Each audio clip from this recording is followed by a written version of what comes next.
Ask the help from the Holy Spirit, because familiarity is it's very subtle.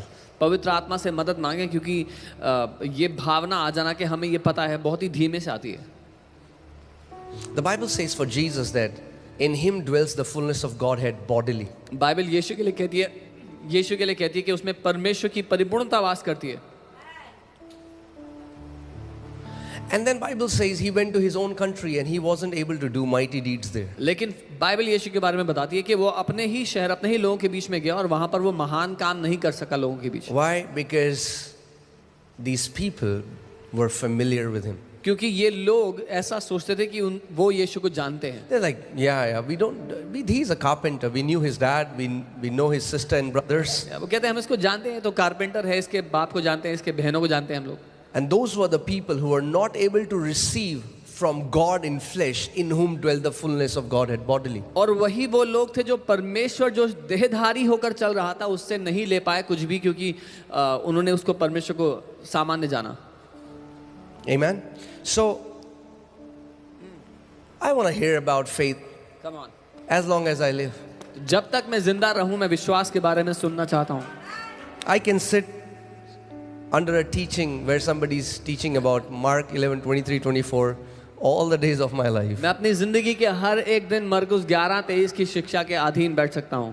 Why? Because the word of God is alive. क्योंकि परमेश्वर का वचन जिंदा है. That means every time you hear it with an earnest expectation to learn something, God can teach you faith through a billion new ways. इसका मतलब जब भी आप उस वचन के अधीन सीखने के लिए बैठते हो, परमेश्वर करोड़ों तरीके से आपको सिखा देगा. Amen. Amen. There is so much that we do not know. इतना ज्यादा है हमारे लिए कि हमें पता भी नहीं है. Everyone in the church hears a sermon. Everyone. Church में हर कोई आकर एक प्रचार सुनता है. Because you have ears and you are here and a sound is coming, you are going to hear it. क्योंकि आपके पास कान है और आप यहाँ पे आए हैं और यहाँ पर स्पीकर में आवाज आ रही है तो आपको सुनाई देगी. Everyone who comes to church hears a sermon, but there are very few who hear the proceeding word that comes from the throne of God. कलीसिया में आने वाला हर एक व्यक्ति प्रचार की आवाज तो जरूर सुनता है, लेकिन बहुत थोड़े लोग हैं जो परमेश्वर के भेजे हुए वचन को सुनते हैं. Because in every sermon there is a personal rhema word for you. क्योंकि हर एक प्रचार में व्यक्तिगत रूप से आपके लिए भेजा गया प्रकाशन वचन है. And what God might highlight to one individual might be completely different than what he would highlight to another individual. और हो सकता है परमेश्वर जो एक व्यक्ति से बात करे उससे बिल्कुल अलग बात दूसरे व्यक्ति से करे उस वचन के द्वारा. But it would not happen automatically. The Bible says, give attention to my word. That means you have to hear it with the heart that Father, I want to hear your voice. लेकिन ये अपने आप से नहीं होगा. Bible के आपको ध्यान देना होगा परमेश्वर के वचन की ओर. एक ऐसे दिल के साथ बैठना होगा जो उसकी आवाज को सुनना चाहता है. Amen. The proceeding word. वो भेजा हुआ वचन सुनना. Because the Spirit of the living God is still speaking to the churches. क्योंकि जीवित परमेश्वर का आत्मा आज भी कलीसियाओं से बात कर रहा है. And in that sermon, I don't know how long that is going to be. और उस सरमन में मुझे नहीं बताओ कितना लंबा होगा Sarman. But maybe you hear something for 10 seconds and that's your rhema and that can set you free. शायद आप 10 सेकंड के लिए कुछ सुने जो आप ही के लिए रेमा हो और वो आपको आजाद कर दे. Amen. Amen. And in that rhema that you receive, that will be soaked with the spirit of faith. और वो रेमा जो आप ले लेते हैं वो विश्वास की आत्मा से भरा हुआ है. So we are continuing the series Faith That Moves Mountains Part 2. हम इस सीरीज में आगे बढ़ रहे हैं. विश्वास जो पहाड़ों को हिला देता है उसका दूसरा भाग है आज. Amen. And I feel that this word is going to be completely different than the morning one. और मैं ये महसूस करता हूँ कि ये वचन सुबह के वचन से बिल्कुल अलग होने वाला है. Amen. Hallelujah. So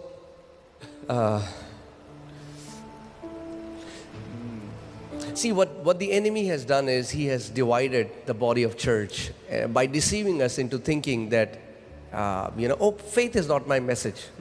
It's I'm not so appealed to the message of faith. दुश्मन ने क्या किया है, जो कलीसिया की देह है उसको विभाजित कर दिया, अलग कर दिया इस बात से कि अरे विश्वास तो हमारा संदेश नहीं है, मैं इतना नहीं मानता विश्वास का I am संदेश। more of a Holy Spirit मैं person. ज्यादा पवित्र आत्मा को You मानता are more हूँ, of the faith message. तुम ज्यादा विश्वास के संदेश को मानते हो। What? Crazy? Kidding me? क्या मजाक चल रहा है क्या? Holy Spirit is the spirit of faith. पवित्र आत्मा विश्वास ही का आत्मा है। Amen. आमीन। Faith is not a topic. It's not an option. It's not it's not a message. विश्वास एक विषय नहीं है, एक मुद्दा नहीं है, एक संदेश नहीं है।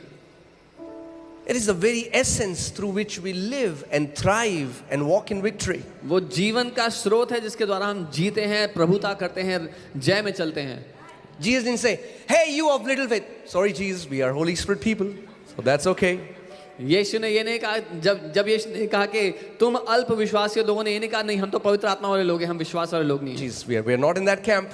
यीशु हम उस कैंप के नहीं हैं। It's not about a faith camp or a Holy Spirit camp or a presence camp. Without faith, it is impossible to please God.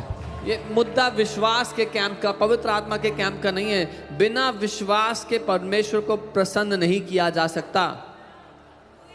Amen. Do you know 4 times in the Bible it says again, I mean, like God, when God repeats something 4 times, that better be, you pay attention because it would be something important. 4 बार वचन में इस बात को दोहराया जाता है, और जब परमेश्वर किसी बात को दोहरा रहा है तो हमें ध्यान देना चाहिए, क्योंकि शायद वो महत्वपूर्ण बात ही होगी। In the book of Habakkuk, Romans, Galatians, you will see God saying again and again, "Just shall live by faith." हबक्कुक, रोमी, गलातियों, बार-बार परमेश्वर का वचन कहता है धर्मी जन विश्वास से जिंदा रहेंगे। Hebrews, इब्रानी, "Just shall live by faith." धर्मी जन विश्वास से जिंदा रहेंगे। Amen. So even to live, we need faith. तो जीने के लिए भी हमें विश्वास की जरूरत है। Amen. You cannot do this walk without faith. आप ये जो मसीह जीवन है, इस मसीह चाल को चल नहीं सकते विश्वास के बिना। So don't be deceived by the enemy, because what he does is he's dividing the body of Christ, where people think, "Oh, that's not my message." तो दुश्मन के इस धोखे में मत आना जहां वो मसीह की देह को विभाजित करता है, अरे ये तो हमारा संदेश नहीं है। That's not my message. ये मेरा I संदेश don't नहीं। resonate with that message. मैं- That's why victory doesn't resonate with you. मैं इस संदेश से सहमत नहीं हूं, इसीलिए जय तुम्हारे साथ सहमत नहीं है। Come on. Hallelujah. Amen. This is the victory that overcomes the world, even our faith. No faith, no victory. ये वो जय है जो दुनिया पर जय पाती है, हमारा विश्वास। विश्वास नहीं है तो जय भी नहीं होगी। Amen. So first, I want you to understand this. It's not just a message. पहले मैं चाहता हूं आप ये समझ लो कि ये सिर्फ एक संदेश नहीं है। Amen.